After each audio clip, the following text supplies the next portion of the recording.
ได้แนวแซ่บแล้วพี่น้องลูกค้ามาแวะกินก๋วยเตี๋ยวเพิ่นเอาไวน์มาขายพร้อมเพิ่นมาอุดหนุนก๋วยเตี๋ยวป้าบัวก็อุดหนุนไวน์เพิ่นเลยเนาะแลกเปลี่ยนกันนี่ไวน์ใหญ่ไวน์บ้านป้าบัวแถวบ้านป้าบัวนิยมกินกันแบบนี้อันนี้เรียกว่าไวน์จ้ะพี่น้องไวน์ให้ลุงพรปอกก่อนซื้อแล้วก็ปอกโลดว้ายอันนั้นมันวายอันนั้นนะอันนี้มันวายสบายดีรอบบ่ายแก่ๆเลยจ้าพี่น้องจ้าสบายดีเบิร์ดสกุลทุกคนจ้ามาพบสองเถาอีกแล้วอย่าเพิ่งตัดยอดมันทีละเถาที่น้ำมันอ่อนวายยำนี่เพิ่นหูซึกว่าเพิ่นสีมียอดลายอยู่บ่จักบ่เฮ้ยคนมาตัวพันกับเพื่อนดีกว่าอันตอนนั้นคอยซื้อกันกับเจซีตอนนั้นบ่จักคุณแม่คนนั้นเลยพี่น้องคุณแม่เพิ่นอันคนที่เพิ่นเคยมาขายหั่นแหละขายหน่อไม้ขายไว้ขายเฮ็ดหั่นแหละขายมันแซงเพิ่นก็ขายตามฤดูกาลมีหยังเพิ่นก็เอามาขายเพิ่นมาขายเพิ่นว่าเอามานี้ค่อยจะซ่อมเองไปดีเด้อจ้าพี่น้องไปดีพี่น้อง โอ้ยทำไมมันแก่อย่างนี้ล่ะยอดหนึ่ง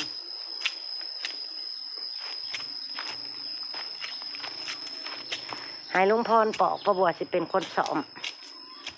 ช่วยกัน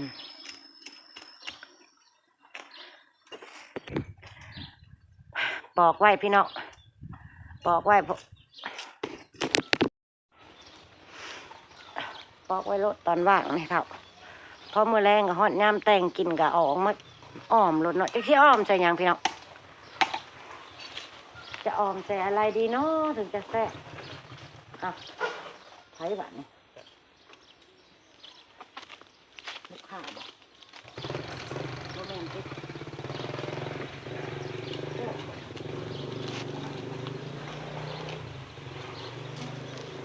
อะไรสะบุดสะวะโอ้ยเดี๋ยวตัวน่ะเพิ่นกันหน่อยอยู่ตัวอ่อนเพิ่นก็อ่อนเลยจะว่าเฮ็ดอะไรก็เฮ็ดกินกับแก้วปลาบอกยังก็จะว่าตาแห้งบอกหอมจะตาแห้งมาขอเทศเองกำนันนะบอกมาลงกันน้ำมันถึกมือเจอกระไห้เนาะพี่น้องมันกลัวน้ำทางมือนั่นนี่แหละน้ำมันยังต้นอย่าขี้อยู่บ่นต้นเลยได้มันทางมือขอมือนั่นนะพี่จะเบิ้งนี่มันแทงแต่ขางนี่มาทะลุพี่ไม่บอกมันทะลุนะมันห่อไอ้เลยเมื่อไปพูดกิโลนะ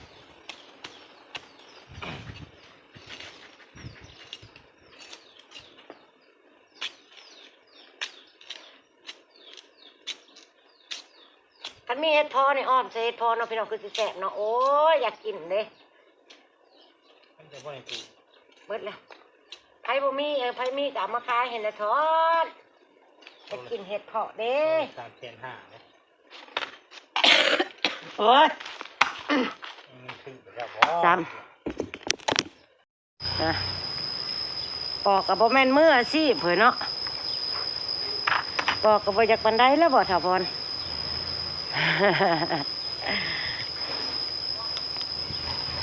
สั่งหินสั่งกายมาเฮ็ดเงินเฮ็ดการ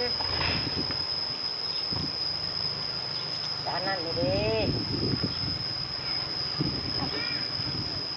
ต้มเนื้อเศษลดไว้เนื้อเศษมีเลยต้มเปื่อยๆใช่เนาะอ้อมใช่เนาะแม่นเลยพี่น้อง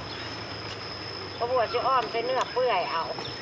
เนื้อเปื่อยที่ป้าบัวเฮ็ดก๋วยเตี๋ยวเด็กพี่น้องเนื้อเศษนะตุนไว้จะหนีไป5 ค่ำมันก็สิบ่เปื่อยบ่เอาเว้ย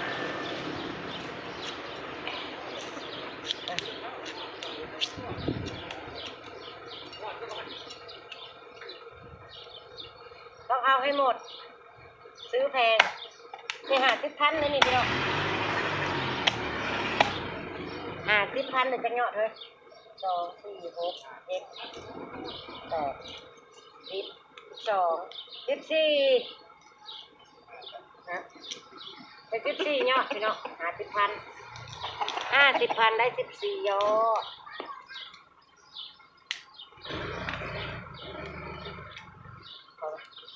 ทำจัดเขาเป็นน้อยใหญ่เลยเขาก็ป่นใส่มากเลยเนาะ เฮ้ยก็จะกระปุกเนาะพวกค่าไม่ค่าให้เนาะนั่นแล้วเขามาเลือกเป็นกันให้มาเป็นกัน หวายพี่น้องหวายอันนี้คือหวายเพิ่นกะยอดใหญ่อยู่เด้อพี่น้องในยอดอวบๆอ่อนๆเลยได้นี่ได้เลยได้นี่ทำเลย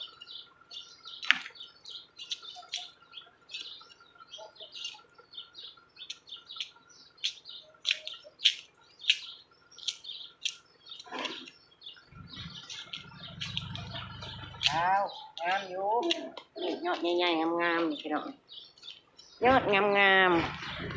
ๆสวยๆจะเห็นลำบอนี่ประบวกก็จะอวดจากอ้างอิหยังกระได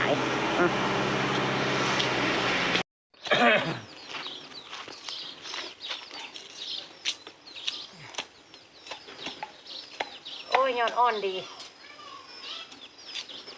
ยอดอ่อนดีได้ร้ายกี่ดอกเนี่ยนะ จักน้ำไม้ก็ได้หลายตื่นเลยข้าวเนาะ เดี๋ยวก็ไปผ้าขึ้นหน่อไม้นี่แหละพี่น้องเขาก็ไปผ้าเอาเคลื่อนหน่อไม้นี่โอ้ได้หลายเด้อคนหลายเด้อนี่ได้หลาย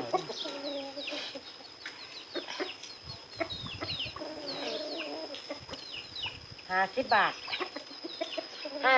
สำหรับบ้านประบัวบ่มีถือว่าได้หลายเลยอ้อมหม้อบักไงอ้อมหม้อเบลอเบล่าเลยนี่อ้อมไว้เน้นๆเลยไม่ต้องใส่อิหยังมากมาย50,000บ่แม่น50 บาทเกือบ100หั่นแหละเกือบ100 บาทประมาณ80-90 บาท80กว่าบาทถ้าได้ก็ซื้อกินในบ้านเฮาบ่มีกินปีละเทื่อเอาโดนกินเทื่อนึงเอาแน่มันบ่มี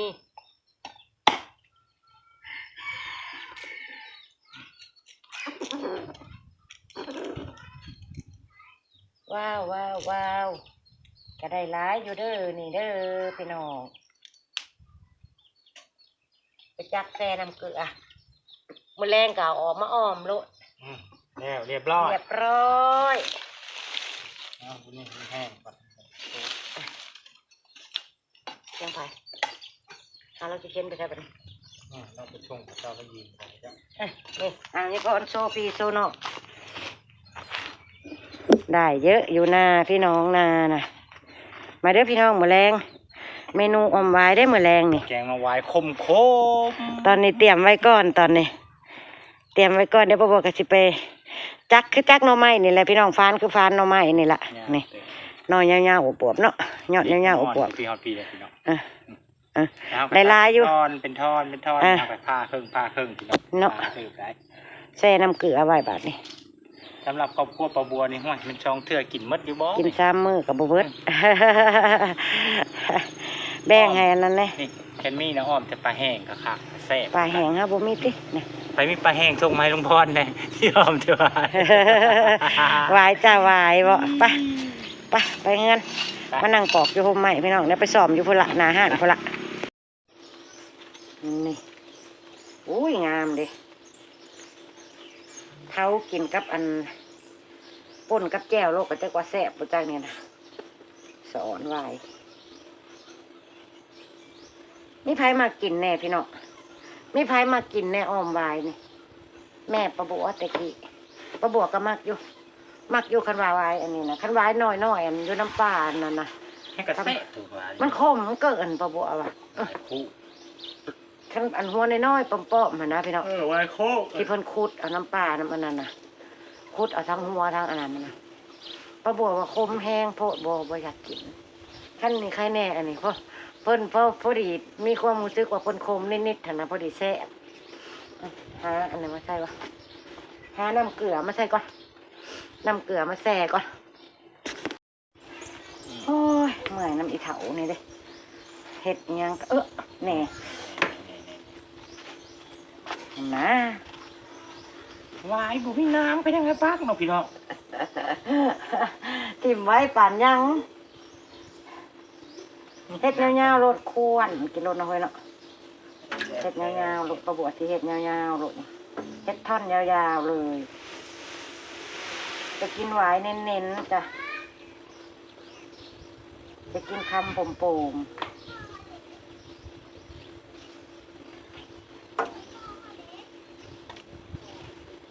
มาเด้อพี่น้องผู้ใดชื่นชอบความคม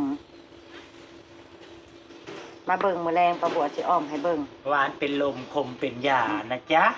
เพิ่นว่า ข้าวแรงๆประบวชสิอ้อมให้เบิ่งตอนนี้เตรียมไว้ซื่อ หวานเป็นลมคมเป็นยา ๆ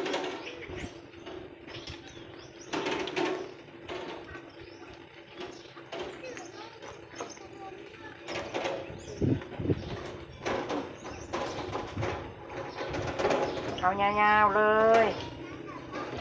ข้าโคตรเลย คำยาวๆใหญ่ๆเต็มปากเต็มคำไปเลยเนาะพี่น้อง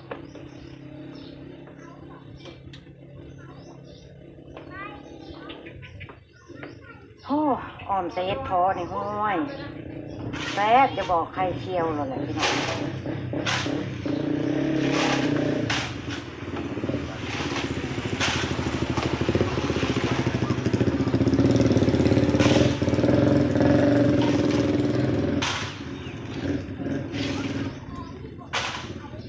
เป็นก็ออกไปเนาะ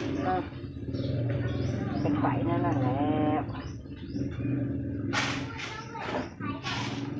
ลูกค้าน้อยลงพรโอ้ยจะมาขาวกุหลาบเท้าพี่น้องเอ้ยอดทนเบิ่งให้ประบวมาเด้อพี่น้องเด้อ ขาวสุโรดไปเลยพอดดำๆไปถึงขาว ลีจ้ะ เอาอะไรเอมี่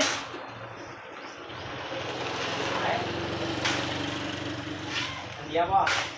เป็นโคโลอัสเซีย ใช้เข้ามันจะได้ ผู้ข้างหลังนี่ มาคุณทำผิด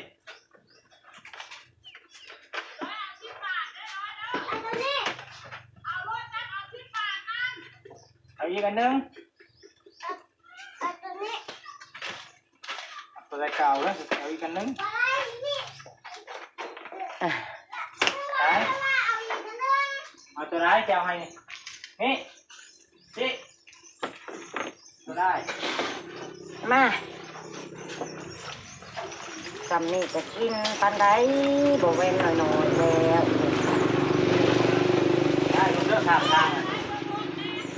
อันนี้คือพร้อมกินแล้วจ้าบัดนี้กระฟานขึ้นหน่อไม้นี่แหละพี่น้อง จวดปลาบัวจวด อ่อนอวยตัวอยู่เนาะเห็ดตอนนี้ใหญ่แล้วนี่แหละมันจึงได้กินไว้แน่นๆนี่ตอนขนาดเมโลดนี่ จะได้กินไว้เน้นๆรถเนาะพี่เนาะนี่ว่าเพิ่นเฮ็ดประหยัดอ้อมไว้ละหาไว้กับบ่เห็นมีแต่เครื่องเก่งบ่จักเนื้อบ่จักเทปบ่จักหยังบ่ยุกบ่อยู่ละหาไว้แล้วบ่ฮอดบ่เห็นก็ว่าอ้อมไว้ เป็นจะจักน้อย แต่เจ้าจักน้อยๆมันบ่เต็มปากเต็มคำมันต้องแบบนี้ มีเห็ดบดเนาะเห็ดบดอ่อนนะใจ เอาเฮ็ดหยังวะแล่นไปซื้อเฮ็ดอะไรใส่บ่อะไร เข็มบอก บ่เฮ็ดที่เจ้ามาหั่นเด้ จะพอมันคิ้ว ได้อยู่ ได้อยู่ ลาพระจากเลยจ้าพี่น้องขออนุญาตทำให้เสร็จแล้วก็เก็บไว้ใส่ตู้ไว้แมลงจังออกมาอ้อมเพราะว่าตอนนี้ยังบ่ทันเวลาแต่งอยู่ครัวกินเนาะแต่ก็ได้ของแซ่บแล้วอาหารแรงเย็นนี้ไปแล้วจ้ะพ่อๆช่องข่าวคลิปหน้าจ้า สบายดีพี่น้อง ไปแล้วจ้าสบายดี